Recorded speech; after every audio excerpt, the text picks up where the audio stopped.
함께 찬양 드리겠습니다. 찬송가 368장 찬양 드리겠습니다.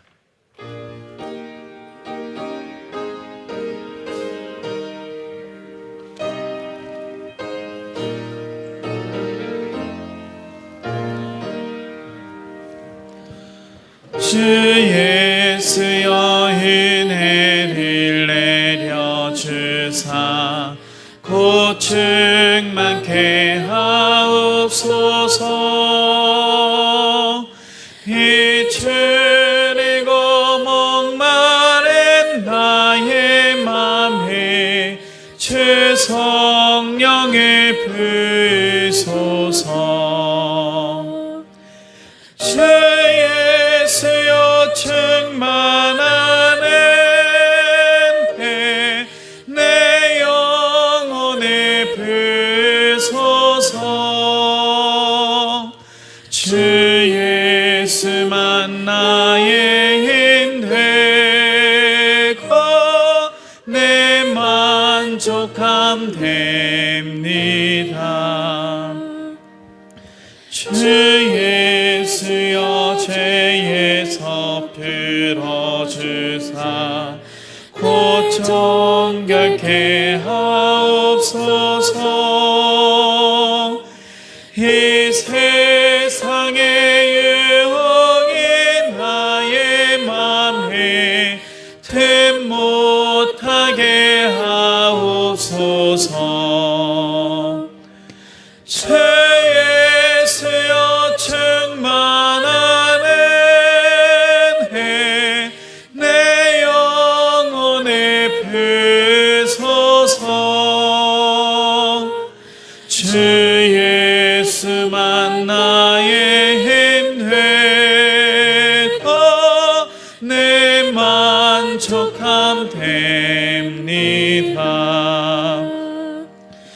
옛 야곱이 천사와 씨름하던 그 믿음을 주옵소서. 이 세상의 물결에 흉흉해도 날 평안케 하옵소서.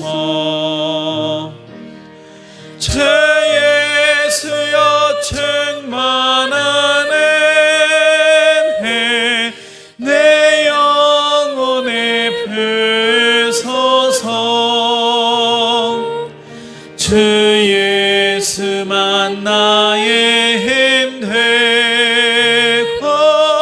내 만족함 됩니다. 주 예수여 온전한 주의 사랑 나 믿기를 원합니다. 그 사랑이 내 맘에 충만하여 날 기쁘게 하옵소서. 주 예수여 충만한 은혜 내 영혼에 부으소서. 주 예수만 나의 힘 되고 내 만족함 됩니다. 내 마음에 임하신 주의 성령 늘 계실 줄 믿습니다. 늘 은사를 나에게 부어주사 주 성에게 하옵소서. 주 예수여 충만한 은혜 내 영혼에 부으소서. 주 예수만 나의 힘 되고 내 만족함 되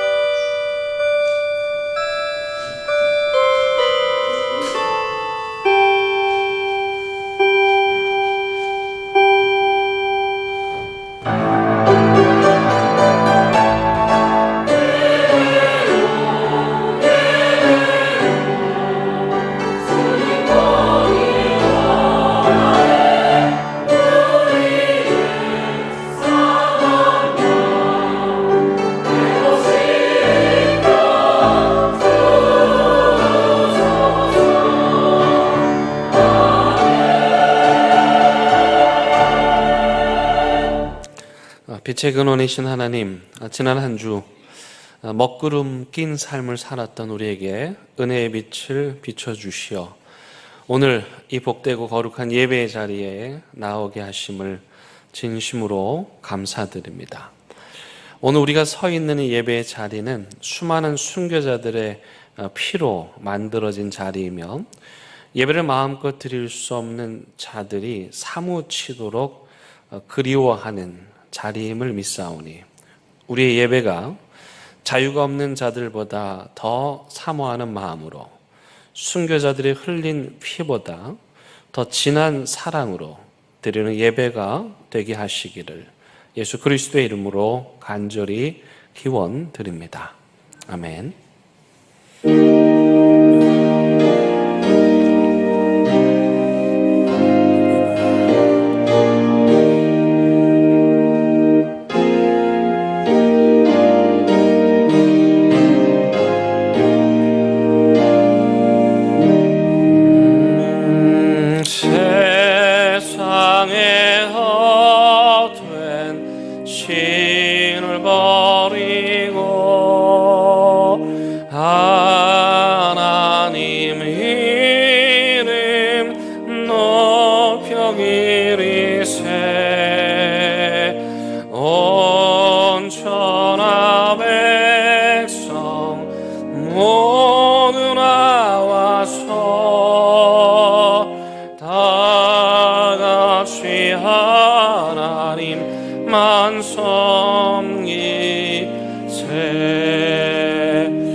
세상에 헛된 우상 버리고 인간의 모든 불기영화와 거짓과 불의 모두 버리고 온전히 하나님만 섬기세. 주님의 백성 서로 헤아려 시기와 미움 아주 버리고 하나님만을 홀로 섬기는 천국을 어서 이뤄주소서.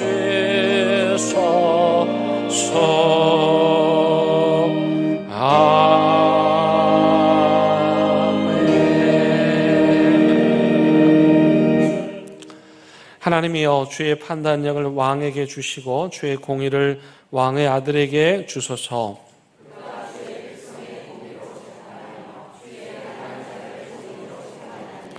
의로 말미암아 산들의 백성에게 평강을 주며 작은 산들도 그리 하리로다.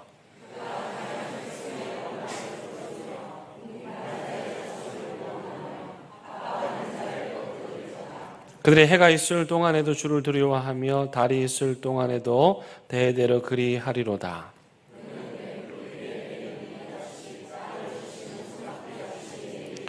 그의 날에 의인이 흥왕하여 평강의 풍성함이 달이 닿을 때까지 이르리로다.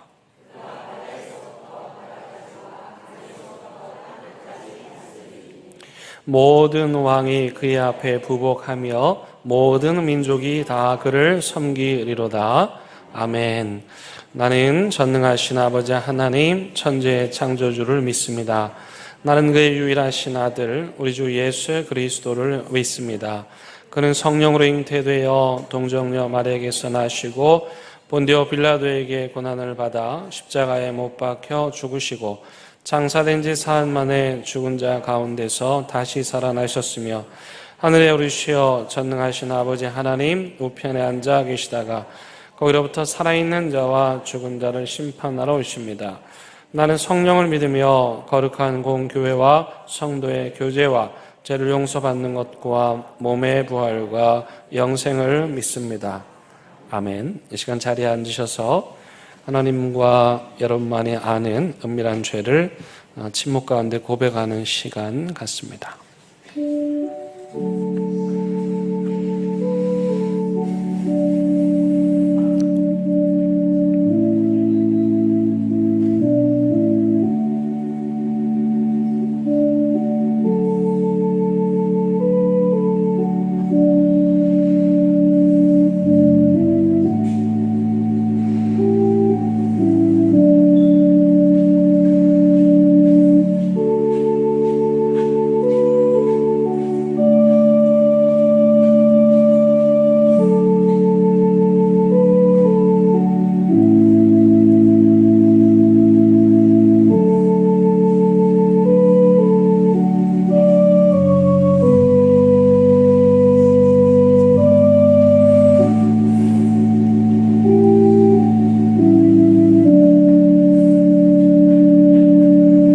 여기 참여하는 자들을 향한 하나님의 위로와 용서의 말씀이 있습니다.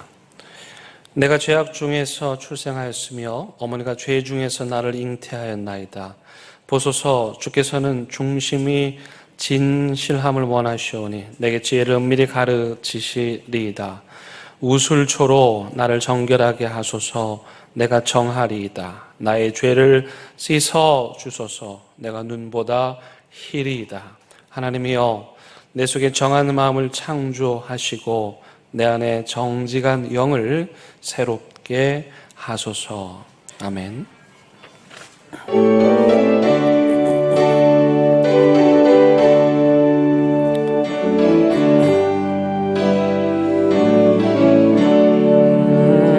예수를 아예 우주 삼고 성령과 피로써 거듭나니 이 세상에서 내 영혼이 하늘의 영광 누리로다. 이것이 나의 간증이요 이것이 나의 찬송인세. 나 사는 동안 끊임없이 그 주를 찬송하리로다.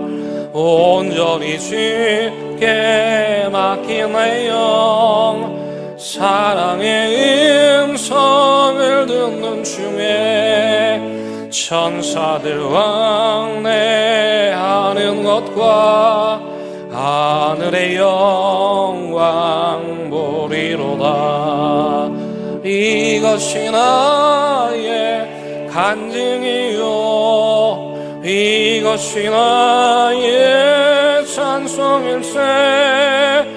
나 사는 동안 끊임없이 구주를 찬송하리로다.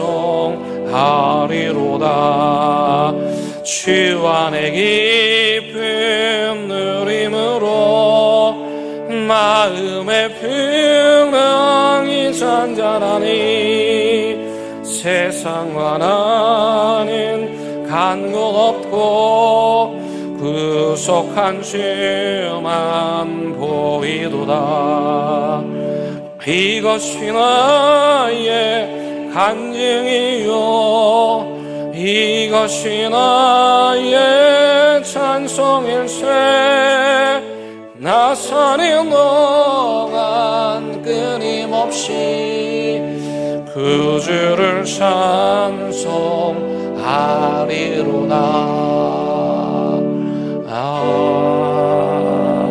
아멘.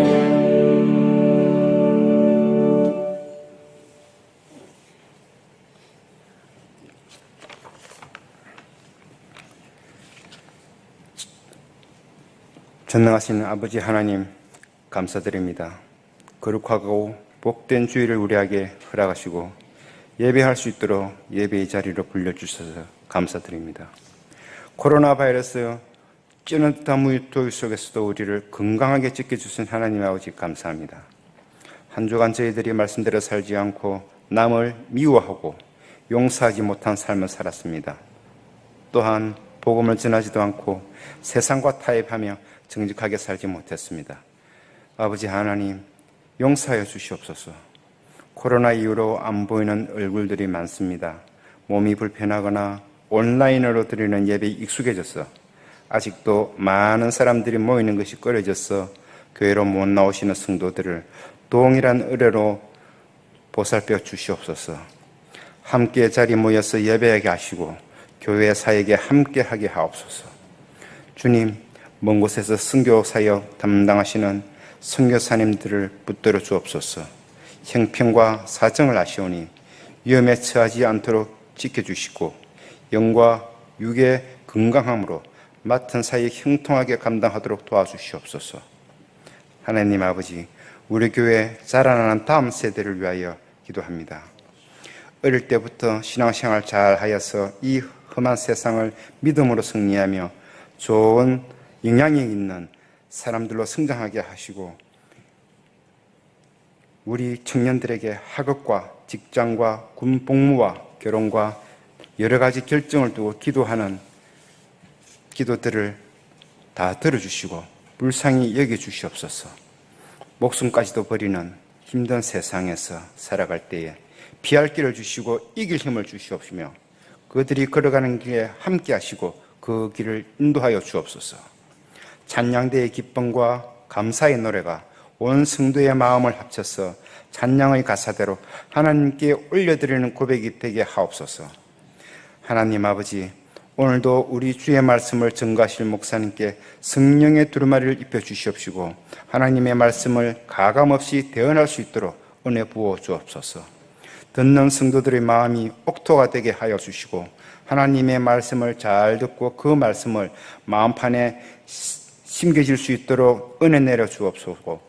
그리하여 우리의 삶이 예수님을 믿는 사람으로서 부끄럽지 않게 살아가게 하게 도와주옵소서. 예배 가운데 하나님의 은혜를 부어주시는 마치는 시간까지 하나님 홀로 영광 받으시옵소서. 예수님 이름으로 기도드리옵나이다. 아멘.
오늘 우리에게 주시는 하나님의 말씀은 마가복음 10장 46절에서 52절의 말씀입니다. 이제 하나님의 말씀을 봉독하겠습니다. 하나님의 말씀을 경청하시기 바랍니다. 그들이 여리고에 이르렀더니 예수께서 제자들과 허다한 무리와 함께 여리고에서 나가실 때에 디메오의 아들인 맹인 거지 바디메오가 길가에 앉았다가 나사렛 예수시란 말을 듣고 소리질러 이르되 다윗의 자손 예수여 나를 불쌍히 여기소서 하거늘 많은 사람이 꾸짖어 잠잠하라 하되 그가 더욱 크게 소리질러 이르되 다윗의 자손이여 나를 불쌍히 여기소서 하는지라. 예수께서 머물러 서서 그를 부르라 하시니 그들이 그 맹인을 부르며 이르되 안심하고 일어나라. 그가 너를 부르신다 하매 맹인이 겉옷을 내버리고 뛰어 일어나 예수께 나아오거늘 예수께서 말씀하여 이르시되 내게 무엇을 하여 주기를 원하느냐. 맹인이 이르되 선생님이여 보기를 원하나이다. 예수께서 이르시되 가라 내 믿음이 너를 구원하였느니라 하시니 그가 곧 보게 되어 예수를 길에서 따르니라. 아멘. 이것은 하나님의 말씀입니다.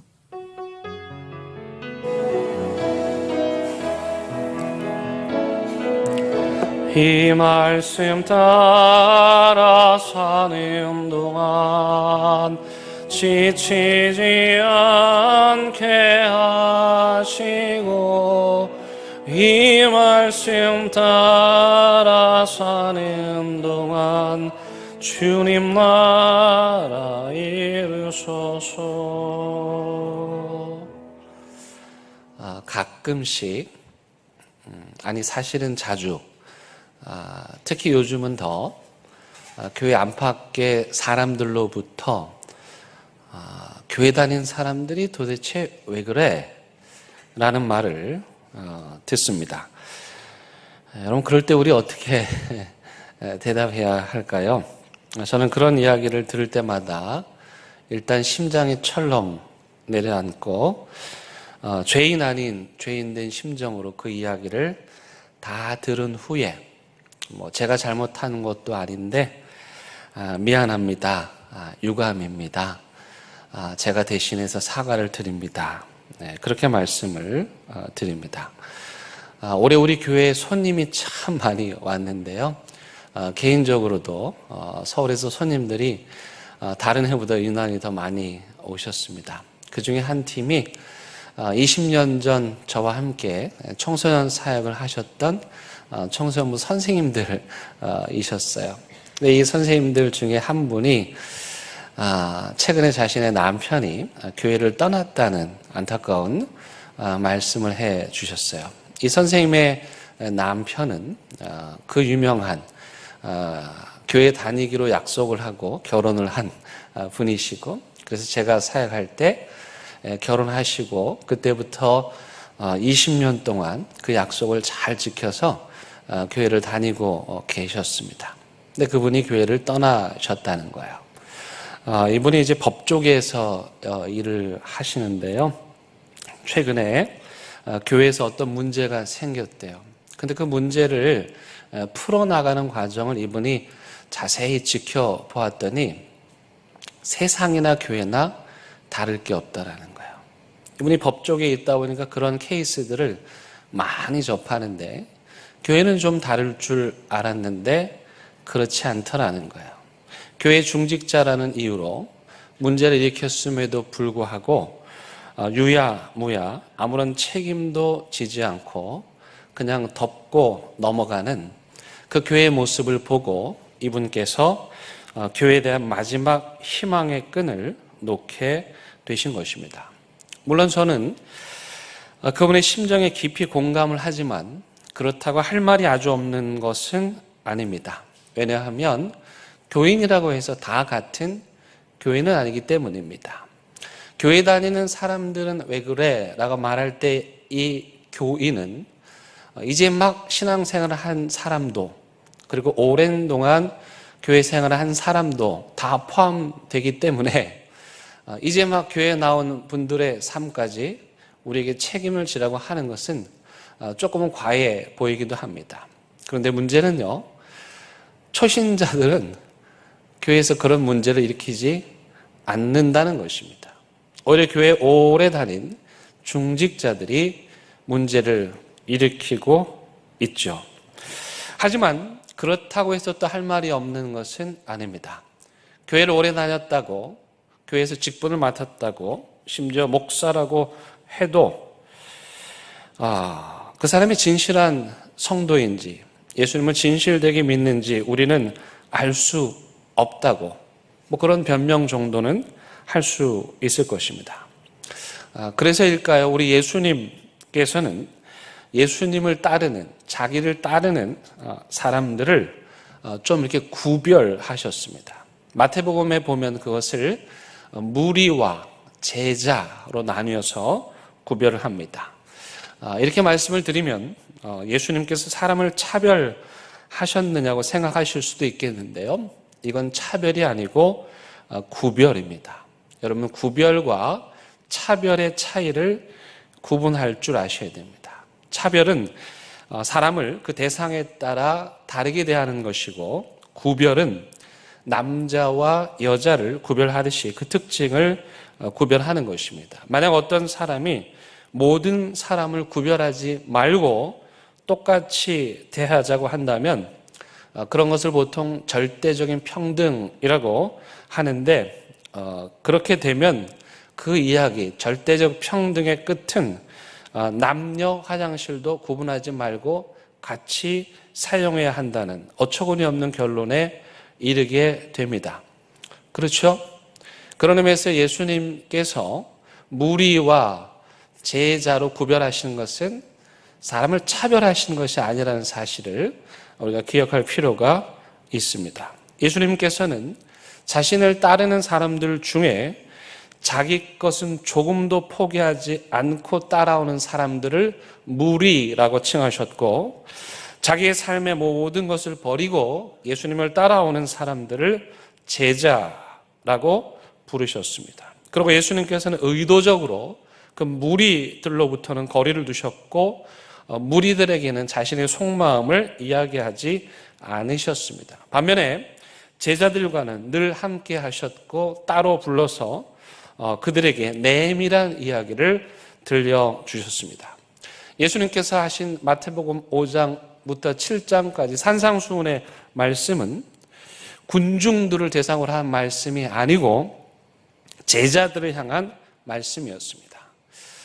고대 사회에서 제자는 스승과 지속적인 관계를 통해 그 배움을 삶에서 실천하는 사람을 의미했습니다. 따라서 누군가가 예수님의 제자가 된다는 것은 자신의 모든 것을 바쳐서 예수님과 같이 공기를 마시고 호흡할 정도로 예수님을 닮고 그 예수님의 말씀을 배우고 예수님처럼 사는 사람을 의미했습니다. 그러므로 예수님의 제자란 예수님에 대해서 잘 알고 있을 뿐만 아니라 예수님처럼 살려고 몸부림치는 사람을 말합니다. 유진 피터슨 목사님께서 그런 의미에서 메시지 성경을 번역할 때 제자를 예수께 배우고 그분께 목숨을 건 사람, 예수께 배우고 그분께 목숨을 건 사람이라고 번역한 것은 아주 정확한 번역입니다. 예수님께서는 마태복음 6장 24절에서 한 사람이 두 주인을 섬기지 못할 것이니 혹 이를 미워하고 저를 사랑하거나 혹 이를 중히 여기고 저를 경히 여김이라. 너희가 하나님과 재물을 겸하여 섬기지 못하느니라고 말씀하셨습니다. 우리가 예수님의 제자로 예수님을 따른다고 하면 예수님 한 분만을 주인으로 섬기는 것이지 예수님도 섬기고 내가 추구하는 것도 섬기는 게 아니다라는 말씀입니다. 심지어 예수님께서는 어떤 사람이 가족과 작별을 하고 예수님을 따르겠다고 말했을 때 예수님께서 이렇게 말씀하시죠. 손에 쟁기를 잡고 뒤를 돌아보는 자는 하나님 나라에 합당하지 않다. 제자란 이런 것이죠. 한번 예수님을 따르기로 결심을 했으면 자기 것을 포기하고 자기 삶을 다 내려놓고 그리고 예수님만을 따르는 사람입니다. 복음서에 보면 예수님을 찾아온 한 부자 청년이 있죠. 다 잘했습니다. 예수님께 칭찬받을 정도로 그 삶이 온전했어요. 근데 딱 하나 재산이 많았는데 그걸 나눠주는 건 못했죠. 여러분, 이 부자 청년은 무리에 속한 자입니까? 아니면 예수님의 제자입니까? 예, 마태복음의 기준에 따르자면 그 부자 청년, 우리도 따라할 수 없을 만큼 율법을 다 지킨 그 부자 청년은 사실 예수님의 제자가 아니고 무리에 속한 사람이었습니다. 그래서 혹 누군가가 여러분들에게 교회 다니는 사람들이 왜 그래? 라고 물으면 조금은 궁색하지만 그 사람은 예수님의 제자가 아니고 무리에 속한 사람이어서 그래. 뭐 그렇게 이야기해 볼 수도 있겠습니다. 그런데 문제는 예수님께서는 무리와 제자를 잘 구별하셨지만 우리는 누가 무리에 속한 사람이고 누가 제자인지 구별하는 것이 쉽지 않다는 것입니다. 이것은 교회를 다닌 연수와도 상관이 없고 직분과도 상관이 없습니다. 그렇다면 무리와 제자를 구분하는 기준은 무엇일까요? 그건 다름 아닌 예수님을 너무도 사랑하는 거예요. 그래서 그분과 함께 호흡하면서 그분의 말씀에 귀를 기울이면서 그분이 원하는 삶을 살아가는 사람이면 제자입니다. 반면에 예수님에게는 관심이 없고 교회 안에서 일어나는 지극히 인간적인 일들에만 관심을 기울이는 자들은 제자가 아니라 무리에 속한 사람들입니다. 그러니 무리에 속한 자들에게 제자의 삶을 요구하는 것은 무리이죠. 마태가 공동체 구성원을 이처럼 무리와 제자로 구분했다면 오늘 우리가 읽은 마가복음은 이 공동체 구성원을 길가의 사람과 길 위의 사람으로 구분합니다. 길가의 사람은 마태복음의 기준에 따르자면 무리에 속한 자들이고 길 위의 사람은 마태복음이 말하는 제자에 속한 사람들을 의미합니다. 오늘 본문은 예수님께서 예루살렘에 입성하실 때 일어난 한 사건을 우리에게 말해주고 있습니다. 맹인 바디메오가 예수님을 만났고 눈을 뜨는 기적 사건인데요. 여러분, 사실은 이 기적 사건은 단지 보지 못하는 자가 눈을 떴다는 이 치유에 포커스가 있는 것이 아니라 어떻게 길가의 사람, 즉 무리에 속한 사람들이 길 위의 사람, 즉 예수님의 신실한 제자가 될 수 있는지를 우리에게 보여주는 아주 중요한 사건입니다. 그래서 마가복음을 흔히 길 위의 복음서라고 말합니다. 마가복음 1장부터 16장까지는 길 위에서 시작해서 길 위에서 끝나는 이야기라고 할 수 있습니다. 오늘 본문 10장 46절 말씀에 보시면 그들이 여리고에 이르렀더니 예수께서 제자들과 허다한 무리와 함께 여리고에서 나가실 때에 디메오의 아들인 맹인 거지 바디메오가 어디 있었죠? 어디 있었습니까? 길가에 앉았다가. 이게 되게 중요한 거예요. 맹인이 지금 있는 자리는 길가예요. 예수님께서 걸으시는 그 메인 스트리트 아니고 메인 스트리트 옆에 길가에 앉아 있어요. 근데 그거 예수님이 지나가신다는 소문을 듣고 큰 소리로 다윗의 자손 예수여 나를 불쌍히 여기소서. 이건 그냥 외마디 비명입니다. 절대절명의 순간에 신을 향해서 외치는 인간의 호소이지요. Lord, have mercy on me. 나에게 은혜를 입혀주소서. 그런 간절한 기도입니다.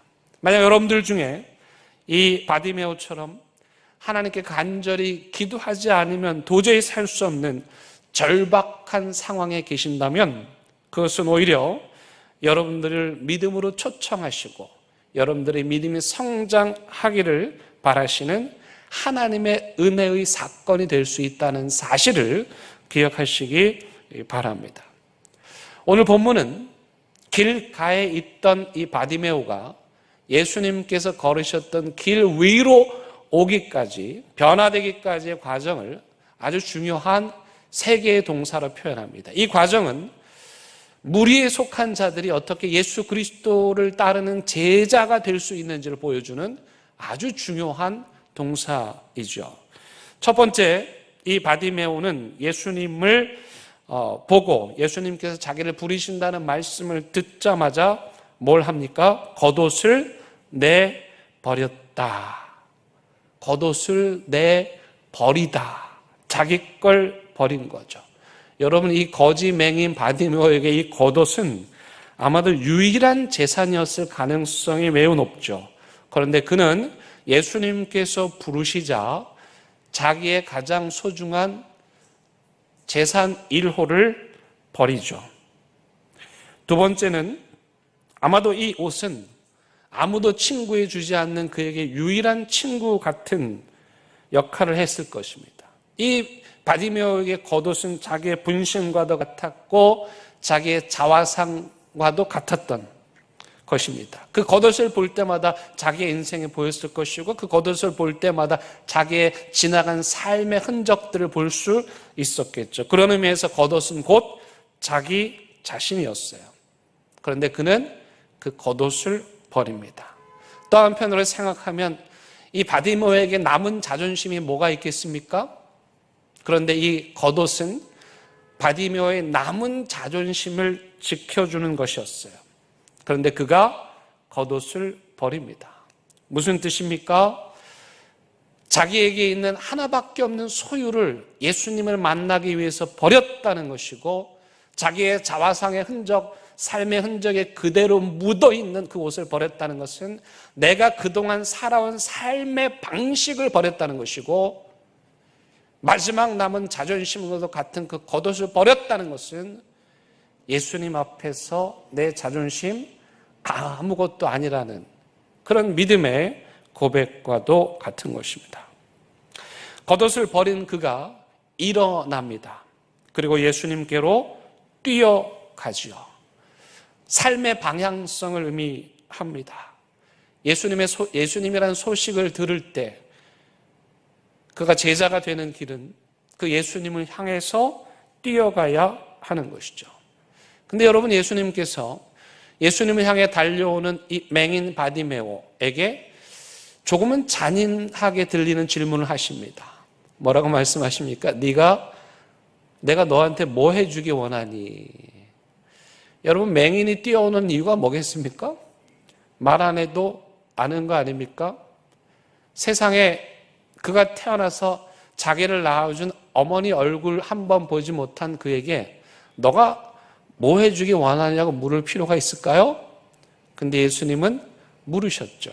그 이유가 무엇이겠습니까? 신앙에 있어서 무리에서 제자가 되는, 길가의 사람에서 길 위의 사람이 되는 그 길에 가장 중요한 건 뭐냐면 자기 의지라는 거예요. 예수님이 억지로 시키는 게 아니에요.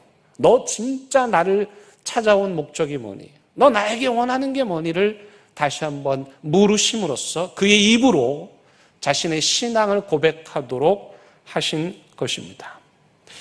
그는 내가 너한테 뭐 해주기 원하느냐라는 예수님의 말씀에 지체 없이 보기를 원합니다 라고 말합니다. 여러분, 여기 보다라는 동사는 두 가지를 의미하고 있습니다. 첫째는 정말 눈을 뜨는, 눈으로 보는, 우리의 이 시력으로 보는 것을 의미합니다. 또 다른 의미는 영적인 안목을 말합니다. 마가복음은 예수님의 제자들이 영적으로 어두워서 보지 못하는 것을 계속 강조하면서 이 사건을 통해서 그 시대에 보지 못했던 맹인 바디메오가 육신의 눈을 떴을 뿐만 아니라 영적인 눈도 떠서 치유받았을 뿐만 아니고 구원에 이르게 됐고, 그래서 마가복음에서 유일하게 예수님과 함께 그 십자가의 길 위에 서서 예수님을 따라간 사람이 되었습니다. 여러분, 본문이 아주 재미있게 구성이 되어 있는데요. 화면을 한번 보여드립니다. 본문의 서두 46절 아까 읽었지만 거기 빨간 글자 뭐라 되어 있죠? 길가에. 다음 화면 보여주세요. 이 본문의 시작에서 바디메오는 길가에 있습니다. 주변의 사람이죠. 변방의 사람이에요. 그런데 그가 예수님을 만나고 나니 어떻게 됩니까? 예수를 52절 같이 읽을까요? 시작. 예수께서 이르시되 가라 내 믿음이 너를 구원하였느니라 하시니 그가 곧 보게 되어 예수를 길 위에서 따르니라. 제가 위를 좀 추가했어요. 정확한 번역입니다. 이것이 예수를 길 위에서 따르니라. 이 바디메오 사건에서 가장 중요한 건 시작의 길가와 마지막의 길 위에서입니다. 그는 무리들과 함께 길가에 서 있다가 예수님을 만나 눈을 떴고, 그래서 무리를 떠나 길가에서 예수님 서 계신 길 위로 올라가 예수님과 함께 끝까지 십자가의 길을 걸어갔습니다. 길가의 사람에서 길 위의 사람으로 변화가 된 거예요. 길가의 삶에서 길 위의 삶으로 변화되는 가장 첫 번째 비결은 뭡니까? 누더기 같은 내 삶의 방식을 버리는 것입니다. 내가 평생 고집해온 나만의 삶의 방식. 이 바디메오가 그 누더기 같은 자신의 삶의 옷을 벗듯이 그동안 우리가 살아온 삶의 방식을 벗어버리는 것입니다. 그것이 예수를 따른다는 의미입니다. 예수님께서 디베레 바닷가에서 전과가 있었던, 예수님을 배신한 전과가 있었던 베드로를 용서하시고 사면 복권시켜 주셨습니다. 그리고 그에게 이런 의아한 말씀을 하십니다. 요한복음 21장 18절 내가 진실로 진실로 내게 이르노니 내가 젊어서는 스스로 띠띠고 원하는 곳으로 다녔거니와 늙어서는 내 팔을 벌리리니 남이 내게 띠띠우고 원하지 아니하는 곳으로 데려가리라. 조금 어렵게 얘기했지만 한마디로 말하면 베드로, 네 지금까지는 네 삶의 방식대로 네가 하고 싶은 대로 네가 원하는 대로 살았지만 이제 다시 새로운 소명을 받고 이제부터 하나님의 나라 일을 하는데 길 위의 사람으로 일을 하는데 이때부터는 어떻게 해요? 내가 원하지 않는, 아니 정말 절대로 죽어도 하고 싶지 않은 그 일을 네가 남은 평생 하며 살게 될 거다. 이게 길 위로 올라간 사람에게 나타나는 삶의 변화입니다. 바울 사도도 비슷한 말을 했습니다. 내가 모든 사람에게 자유하였으나 내 마음대로 할 수 있지만 나는 스스로 종이 된다. 길가에 있을 때는 내 마음대로 할 수 있고 내가 자유를 누릴 수 있다고 생각했는데 길 위에 올라오니까 내 마음대로가 아니고 내 자유가 아니고 아버지의 뜻대로 눈물을 흘리며 걸어가는 길, 그게 바로 길 위의 인생입니다. 저희 아버님은 늦은 나이에 목사님이 되셔서 서울 서대문구 홍제동에서 제가 청소년기 시절에 목회를 하셨습니다. 아주 열악한 환경, 가난한 삶, 예배당의 크기가 제 목양실보다도 더 작은 그곳에서 목회를 하셨고, 그 시절 저의 사춘기 기간은 가난과 열등감으로 깊은 상처를 받았습니다. 그래서 제가 강하게 저항하는 스타일은 아니어서 하나님께 내면에서 하나님, 저는 이 일은 못하겠습니다. 그렇게 3년을 하나님하고 씨름하며 도망 다녔습니다. 결국 막다른 길에서 더 이상 도망갈 수 없는 길에서 소명을 받아들이고 사실 기쁜 마음은 아니고 안 가면 안 될 것 같아서 신학교에 갔습니다. 이제 다음 달이면 우리 교회 두 분 여동사님께서 목사 안수를 받는데 저는 목사 안수도 최대한 안 받고 싶었습니다. 사역을 하고 있지만 목사 안수 받으면 이게 정말 끝인데 그 전에라도 하나님 저한테 자유를 주시면 너무 좋겠습니다. 목사 안수 받기 전에 그래 이제 됐다 그만하면 됐다 말씀해 주시면 너무 좋겠습니다.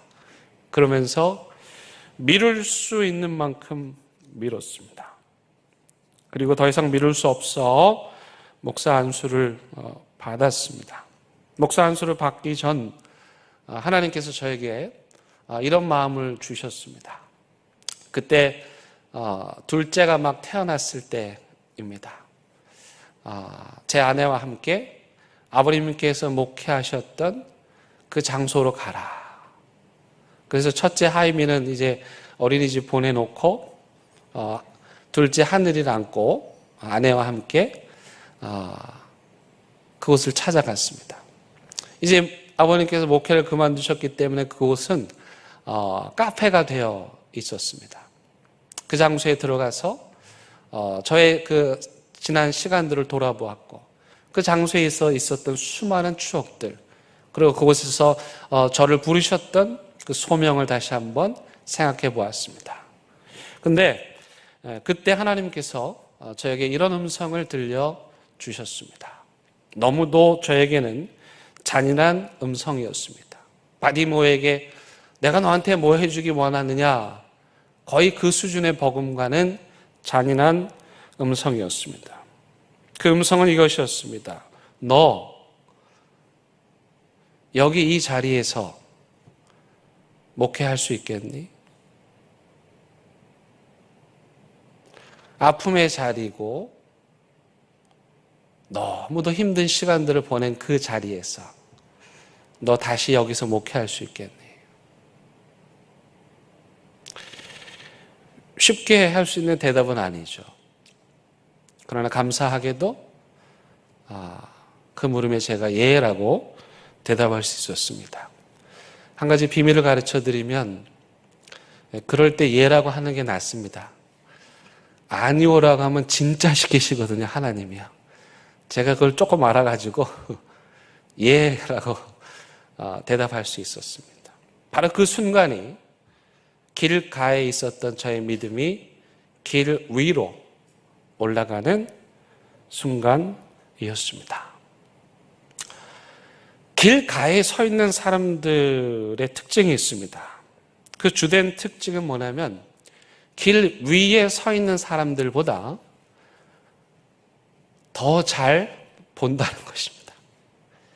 길 위에 서 있는 사람은 뛰어가느라고 못 보는데 길가에 서 있는 사람은 여러분 장기판에서 그 장기판의 판세를 가장 잘하는 사람이 누굽니까? 옆에서 훈수 두는 사람입니다. 참 신기하게 다 보입니다. 당사자들은 이 욕심에 이끌려가지고 그 치열하게 하다 보면 모르거든요. 어이없는 실수를 하는데 구경꾼들이 훈수 두는 사람들이 더 잘 알아요. 그리고 또 누가 더 말이 많습니까? 훈수 두는 사람들이 더 많이 많아요. 6개월 방해 갔다 온 사람들이 특전사 갔다 온 사람들보다 군대 얘기를 더 많이 하는 것과 똑같은 이치입니다.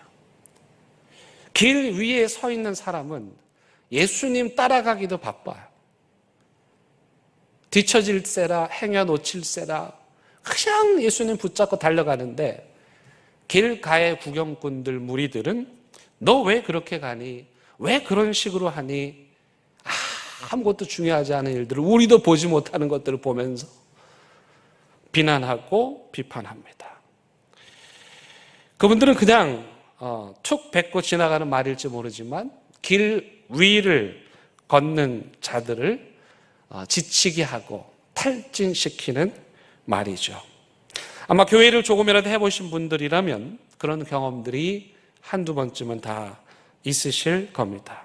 그래서 많은 분들이요, 안전한 길가에 머물며 신앙 생활을 하려고 하십니다. 사실 저도 교회를 한 번도 안 해보신 분들이 교회를 하시겠다고 하면 좋기도 하지만 다른 한편으로는 덜컥 겁도 납니다. 왜요? 혹시 이분이 길 위를 뛰어가다가 길가에 사람들이 던지는 돌에 맞아 상처받고 다칠까봐입니다. 순진하다는 영어 단어가 innocent입니다. 그냥 그대로 보면 순진하다, 뭐 느낌도 좋죠? innocent. 그런데 이 말의 원어의 뜻은 뭐냐면 늘 쉬운 일만 해. 상처받는 일, 어려운 일은 하지 않아. 그래서 아직까지 단 한 번도 상처를 받아본 적이 없는 철없는 사람이라는 뜻이 이 innocent라는 단어에 들어있어요. 그래서 겉으로는 좋아 보이지만 사실은 innocent는 어감은 부정적인 어감입니다. 교회 생활을 하면서 단 한 번도 예수님께서 걸으신 길 위에 서보지 않은, 상처받는 자리는 피하고 비난받는 자리는 피하고 무리 가운데 끼어서 장기판에 훈수를 두는 사람들처럼 그저 양비론을 가지고 훈수만 두려는 신앙은 다소 비겁하고 이노센트한 신앙입니다. 지난 주일날 우리 교회에서 주일 전도를 나갔습니다. 오랜만에 코로나 이후에 나갔죠. 오랜만에 하다 보니 우리도 조금 긴장도 되고 또 떨리기도 하고 또 나가서 전도하고 복음 전한다는 자체가 어렵기도 합니다. 근데 끝나고 와서 이야기를 나누는데 어떤 분이 거의 울상이 됐어요. 목사님, 그렇게 많은 사람들이 거절할 줄 몰랐습니다. 아니, 전도지 하나 이거 주는 건데 이걸 뭘 거절합니까? 그래서 이 거절받은 상처에 얼굴이 아주 그냥 수심이 가득해요. 그래서 제가 그렇게 말씀드렸습니다.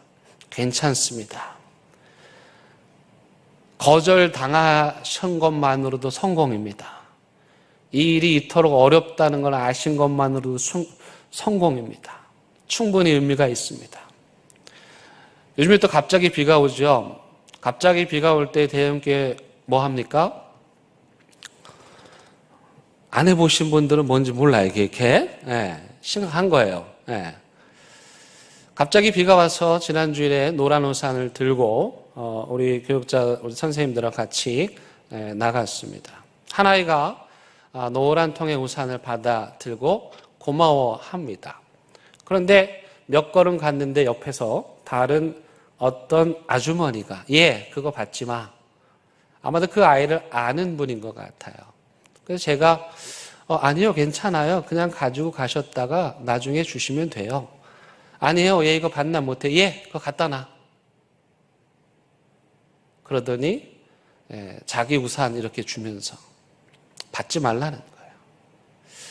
저도 내공에 그렇게 약한 편은 아닌데 그 정도로까지 나오니까 제 표정을 어찌할 수 없겠더라고요.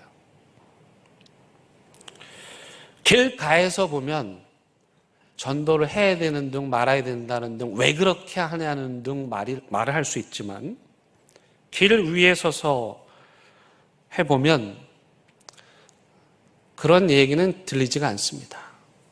오직 한 영혼을 붙잡고 사로잡고 그 영혼에게 하나님의 말씀과 복음을 전하고자 하는 그런 마음이 들고 철저하게 아픔을 겪기도 하고 실패를 겪기도 하고 그래서 기도가 중요하구나. 이게 지극히 영적인 일이구나. 한 영혼이 교회 온다는 것이 이토록 귀한 일이구나를 깨닫게 되죠. 그렇게 길 위에 서서 있으면 영적으로 철이 든답니다. 그래서 여러분, 길 위에 서시기 바랍니다. 예수님 주님께서 걸으시는 그 길 위로 올라오시기 바랍니다.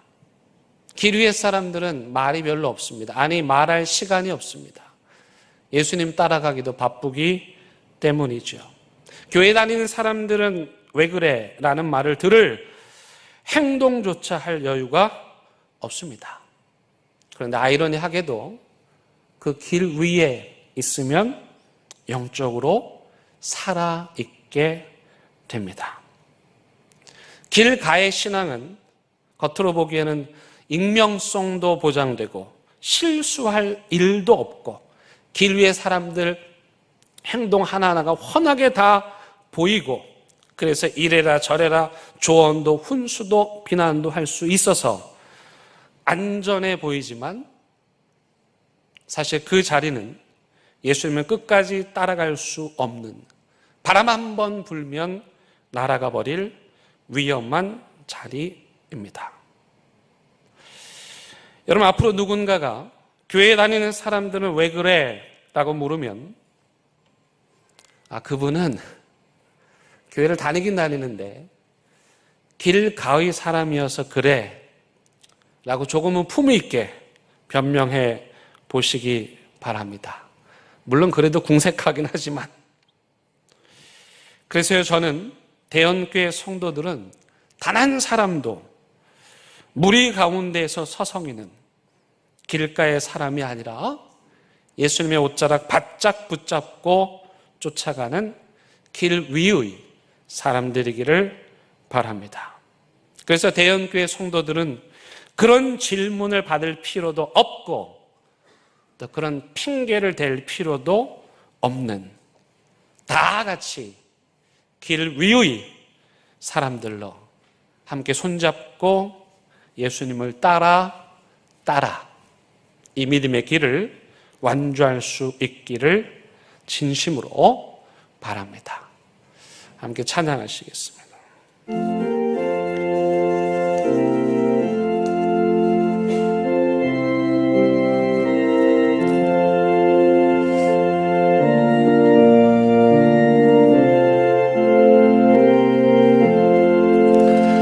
예수 따라가며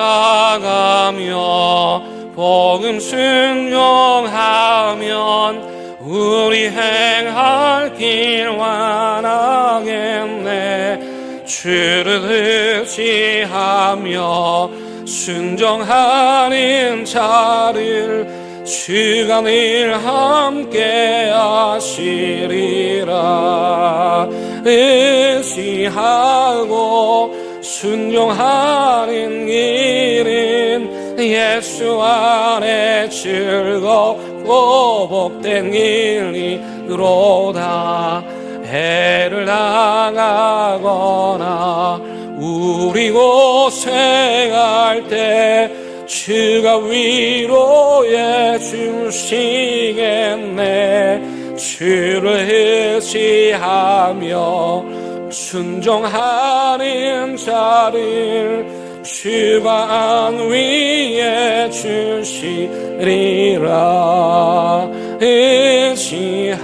의지하고 순종하는 길은 예수 안에 즐겁고 복된 일이로다.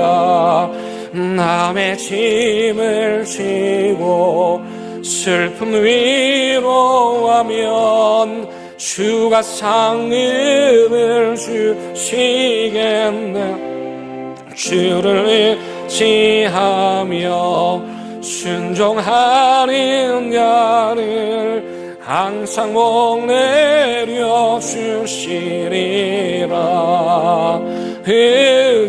의지하고 순종하는 길은 예수 안에 즐겁고 복된 길이. 우리 받은 것을 주께 다 드리면 우리 기쁨이 넘치겠네. 주를 의지하며 순종하는 자를 은혜 풍성케 하시리라.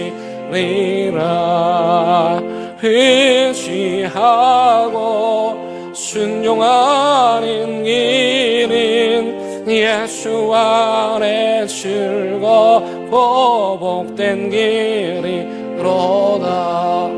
주를 힘입어서 말씀 잘 배우고 주를 모시고 살아가세.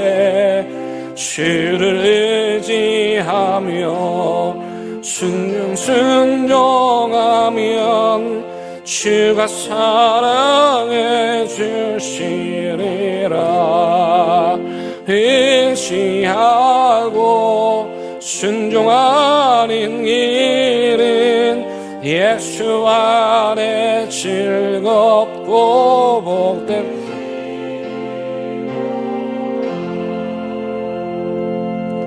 하나님, 안전해 보이나 무너질 그 길가에서 저희들 길 위로 올라가는 믿음 되게 하여 주시옵소서.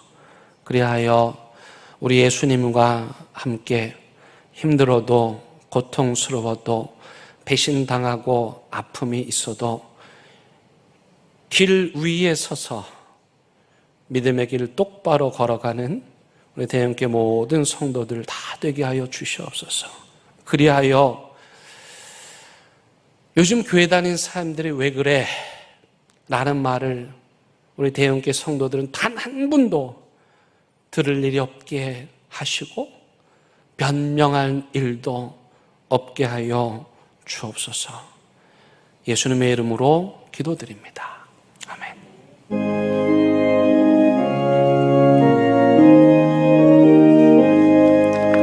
진리와 생명 되신 주 이 몸을 바치옵니다.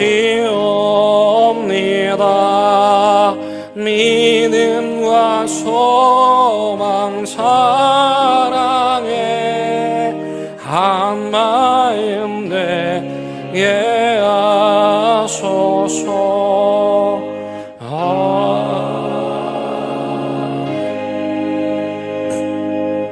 하나님, 이 시간 한 사람이 두 주인을 섬길 수 없다는 믿음의 고백으로 이 세상을 살아가는데 물질이 중요하지만 이것은 하나님의 거룩한 형상으로 지음받은 우리의 주인이 될 수 없다는 믿음의 고백으로 이 예물을 올려 드립니다.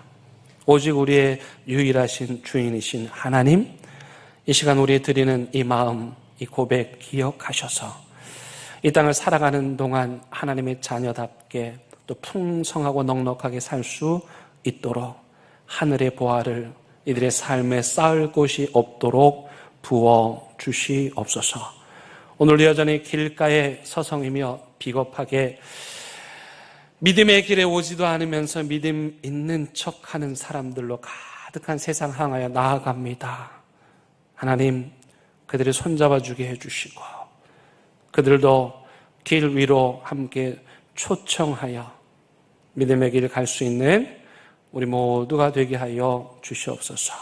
예수님의 이름으로 기도드립니다. 아멘. 우리 함께 인사 나누시겠습니다. 잘 오셨습니다. 환영합니다. 반갑습니다. 우리 교회 소식 함께 나누시겠습니다. 오늘 처음 방문하시는 분들 감사드립니다. 여러분들의 믿음의 여정을 응원합니다. 요즘에 교회를 정한다는 것이 얼마나 어려운 일인지 잘 알고 있습니다. 여러분들의 믿음의 여정에 우리 대한교회가 도움이 되기를 바랍니다. 우리 전도위원회에서 우리 국내 전도 여행 10월 8일, 9일 1박 2일로 남해 내산교회로 갑니다. 내산교회 가서 마을에 그 봉사도 하고 전도도 하고 교회 또 공사도 하고 그래서 옛날에 많이 해보셨을 텐데요. 여러분들 손길이 필요합니다. 다행히 숙소를 좋은 곳에 얻었습니다. 엄청난 경쟁률을 뚫고 40대 1의 경쟁률을 뚫고 편백림 수양원 휴양림을 우리가 얻었습니다. 여러분 많이 지원해 주시고 아마 의미 있고 보람 있고 재미있는 시간 되실 것입니다. 여러분 꼭 신청해 주시기를 바라고요. 오늘 오후 예배 후에 우리 구역장 권찰 리더 모임 하도록 하겠습니다. 우리 전도 새가족부에서 말씀드립니다. 우리 교회 새로 등록하신 분들, 신방 원하시는 분들은 우리 새가족부 부장이신 우리 송미영 원사님이나 김신 목사님께 말씀해 주시기 바랍니다.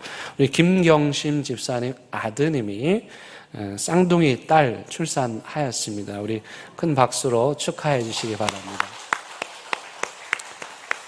예, 하나 낳기도 어려운데 둘 낳았으니 얼마나 감사한지 모르겠습니다. 그리고 우리 조유진, 박예슬 두 청년이 지난주에 우리에게 등록하였습니다. 우리 큰 박수로 축복하시기 바랍니다.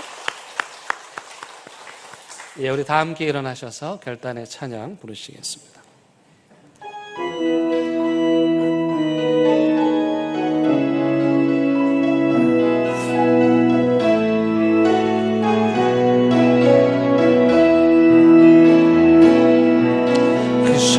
하나님의 고요히 감사하여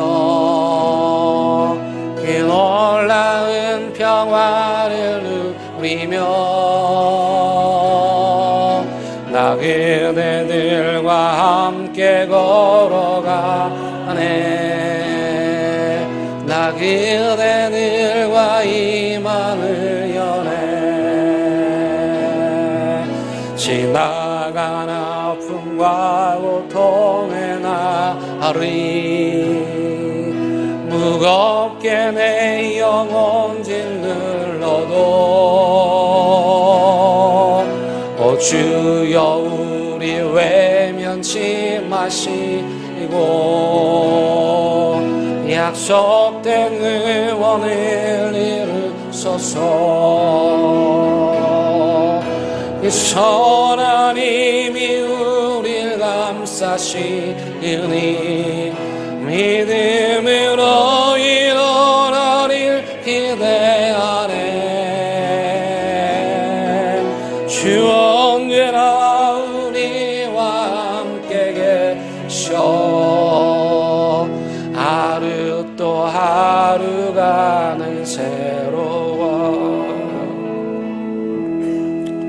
우리 주님 예수 그리스도의 은혜와 하나님의 크신 사랑과 성령님의 인도하심이 안전하게 보이고 편안하게 보이는 길가에서 일어나 눈물을 흘려야 하고 때로는 억울한 일도 당해야 하고 때로는 예수님처럼 십자가도 져야 되는 길이지만 그 길 위에 서서 예수님과 함께 신앙의 본 게임을 본격적으로 해나가기를 다짐하고 또 다짐하는 사랑대교회 모든 성도들 위해 이들의 가정과 일터와 사업장 위에 온라인 예배 드리고 있는 가정의 재단 그리고 분단 조국 위에 이제부터 영원토록 함께 하시기를 간절히 축원하옵나이다. 아멘.